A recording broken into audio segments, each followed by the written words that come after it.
Hello everyone, I'm Imran. இன்னைக்கு இந்த வீடியோல பார்க்கக்கூடிய விஷயம் என்னன்னு பாத்தீங்கன்னா யார் அந்த சார் என்ற ஹேஷ்டேக் வந்து ரொம்ப நாளா வந்து ட்ரெண்டிங்கா இருக்கு. அதை பத்தி தான் இன்னைக்கு பார்க்க போறோம். ஃபர்ஸ்ட் ஆஃப் ஆல் பாத்தீங்கன்னா யார் அந்த சார் அண்ணா பல்கலைக்கழகத்தில் நடந்த இந்த விஷயத்தை பத்தி பாத்தீங்கன்னா நிறைய பேர் வந்து பேசியிருக்காங்க. நிறைய மீடியால வந்து வராத காரணம் என்னன்னு பாத்தீங்கன்னா இன்னைக்கு இருக்கக்கூடிய அரசாங்கம். இந்த அரசாங்கத்துக்குள்ள பாத்தீங்கன்னா நிறைய நபர்கள் வந்து ஈடுபட்டு இருக்காங்க. அதற்காக தான் இந்த அரசாங்கம் வந்து விட மாட்டேங்கிறாங்கன்னு சொல்லிட்டு ஒரு தாக்கம் ஓடிட்டு இருக்கு.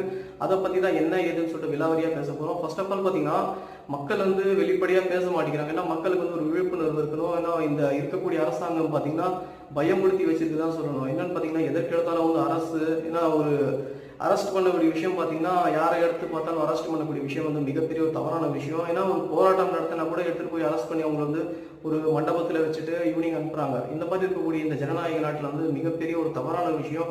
இதை பத்தியான உங்களுடைய கருத்துக்களை மறக்காம கமெண்ட் பண்ணுங்க. ஃபர்ஸ்ட் ஆஃப் ஆல் பாத்தீங்கன்னா இன்னைக்கு நடந்த இந்த ஞானசேகரன் என்ற ஒரு தருணம் வந்து நடைத்த